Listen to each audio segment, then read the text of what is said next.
बिस्मिल्लाहिर्रहमानिर्रहीम। नाज़रीन, आपका पाकिस्तान से शायर अलबानी आपकी खिदमत में हाजिर और आप देख रहे हैं पायनियर वर्ल्ड न्यूज़। आपका शुक्रगुजार हूँ कि आपने मेरी इस वीडियो को देखने के लिए वक्त निकाला। नाज़रीन, आज हम बात करेंगे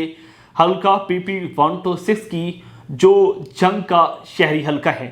नाज़रीन कराम, इस इलेक्शन में तकरीबन 21 उम्मीदवारों ने दरखास्तें जमा करवाई हैं और इस इलेक्शन में हिस्सा लेने का फैसला किया है। अच्छा, इस इलेक्शन में 3 उम्मीदवार जो हैं इस वक्त मजबूत तरीन होकर सामने आ रहे हैं, जिसमें साबिक MPA मोहम्मद मसरूर नवाज साहब हैं, जो आज़ाद हसीयत से इलेक्शन लड़ रहे हैं, और इसके साथ साथ मोहम्मद अहमद लुधियानी साहब हैं जी, मजहबी जमात के सरबराह भी हैं, और यकीनन इनको भी बड़ी अहम शख्सियतों में इनका नाम शुमार होता है। पाकिस्तान की बड़ी मजहबी जमात के सरबराह भी हैं, और इसके साथ साथ साबिक MPA हैं जी, और पाकिस्तान तहरीक इंसाफ के उम्मीदवार हैं जनाब शेख यकूब साहब। वो भी इस वक्त मजबूत तरीन उम्मीदवार बन के सामने आ चुके हैं जी। अच्छा, इसमें मैं आपको एक चीज़ क्लियर कर दूं कि ये इलेक्शन जो है,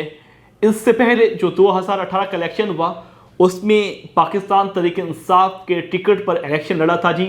साबिक MPA और मौजूदा जो उम्मीदवार हैं जी शेख यकूब साहब की अहलिया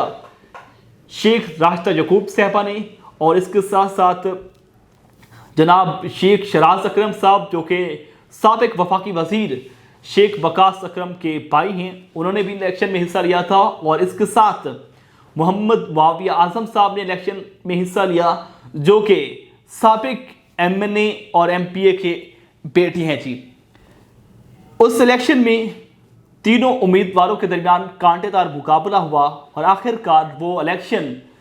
मोहम्मद मुआविया आजम ने विन किया और भारी अक्सरियत से वो इलेक्शन विन किया था। अच्छा, यहाँ पर बात की जाए कि जंग में तरक्याती कामों के हवाले से, तो ये 2018 के बाद जो है 3.5 साल इक़्तिदार में रहे मोहम्मद मुआविया आजम साहब, और यकीनन बड़े ज़बरदस्त काम करवाए, जिसमें एक बहुत बड़ा प्रोजेक्ट था जंग यूनिवर्सिटी का, उसको भी पाया तकमील तक पहुंचाया, और इसके साथ साथ ग़ुलाम नबी बुलाक है, वो भी पाया तकमील तक पहुंचने जा रहे हैं, उसका भी काम भी काफ़ी तेज़ी से जारी है। और इसके साथ साथ जो जंग का बुनियादी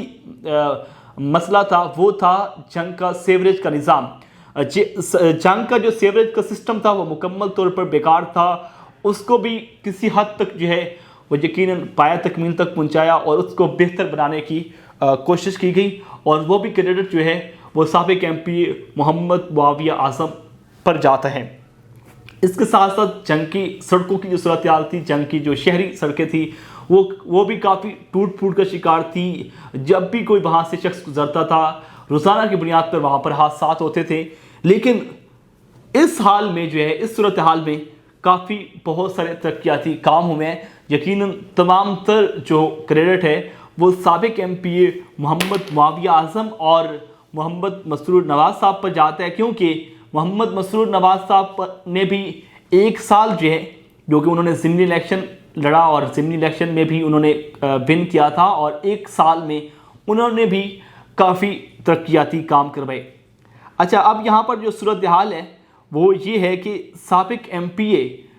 शेख यकूब साहब भी इस इलेक्शन में हिस्सा ले रहे हैं और पाकिस्तान तहरीक इंसाफ के टिकट पर इलेक्शन लड़ रहे हैं, और साबिक MPA मोहम्मद मसरूर नवाज साहब भी आज़ाद हसीयत से इलेक्शन लड़ रहे हैं, और मोहम्मद अहमद लुधियानी साहब, जो कि एक बड़ी मजहबी जमात के सरबराह हैं, वो भी इस इलेक्शन में हिस्सा ले रहे हैं। अच्छा, यहाँ पर जो सूरत हाल है वो कुछ यूँ है कि अभी जो जंग की जो सूरत हाल है उसमें पाकिस्तान तहरीक इंसाफ के 3 धड़े बन चुके हैं, जिसमें शेख वकास अकरम साहब ने भी कुछ रोज़ पहले ईद मिलन पार्टी का इनेकाद किया, और वहाँ पर तो पाकिस्तान तहरीक इंसाफ के कारकुनान ने हिस्सा लिया था, वहाँ पर तो शिरकत की थी। लेकिन जब शेख यकूब साहब ने 27वीं बर्थडे मनाने का इनेकाद किया, तो वहाँ पर जो है PTI के कारकुनान ने शिरकत नहीं की। तो उस सूरत हाल में, उस प्रोग्राम में जनाब शेख यकूब साहब ने गुस्से का इजहार भी किया, और उन्होंने PTI के कारकुनान के लिए जो अल्फाज का इस्तेमाल किया वो ज़रा आप समाअत करें। वो भी मेरी बात सुन लें, ये पार्टी का टिकट मुझे इमरान खान ने दिया है। अगर आप हलाल की औलाद है, अपने बाप का तुखम है और आपने इमरान खान के साथ इजहार यकजहती का फैसला किया हुआ था, तो आप सीधी तरह खान के हुक्म के मुताबिक मेरे साथ चलें इंशाअल्लाह। अच्छा जी, आपने जनाब शेख यकूब साहब का ये क्लिप समाप्त किए हैं, तो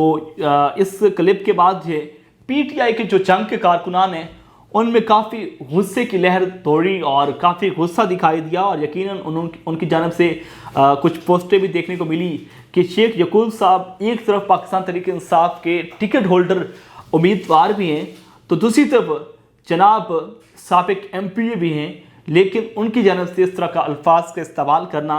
इंतहाई अफसोसनाक है। मैं भी समझता हूँ कि जनाब आप एक साबिक MPA भी हैं और यकीनन एक अच्छी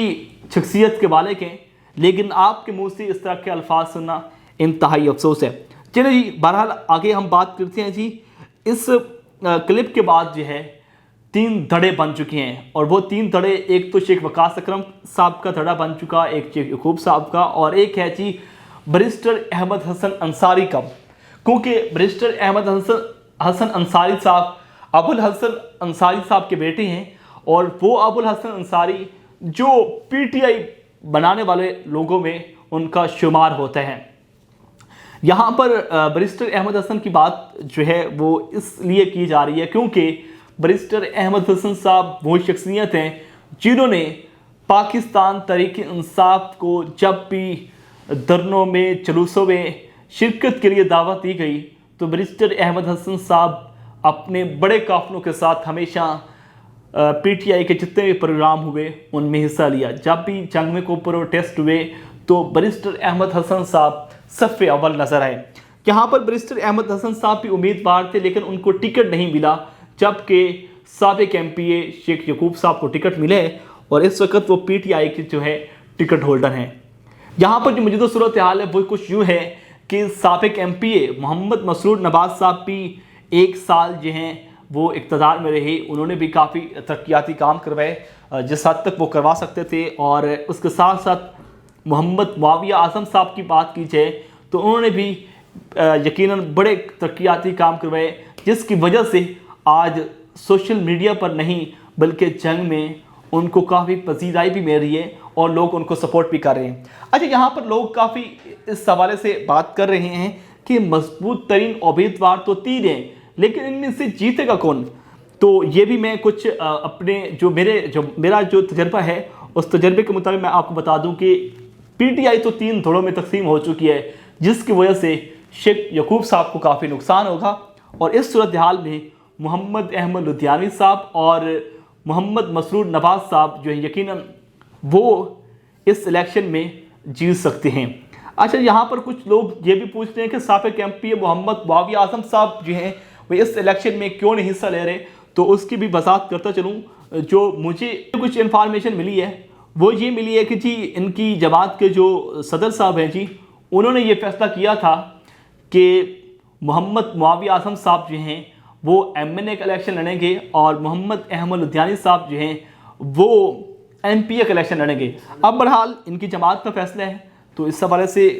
क्या उनके जो हैं उनके मशावती इजलास भी चल रहे हैं और उनके जो फैसले हैं ये तो वही बता सकते हैं कि आखिर क्या वजह बनी कि एक जमात के सरफराज जो हैं MPA के इलेक्शन लड़ेंगे, और उनके जो सदर साहब ने यह फैसला किया है कि मोहम्मद मुआविया आज़म साहब जो कि साबिक MP है वो MNA के इलेक्शन लड़ेंगे। इस सूरत हाल में यकीनन जो मजहबी जमात है जंग में उनको काफ़ी सपोर्ट की जाती है। पहले भी उनके जो हैं बहुत सारे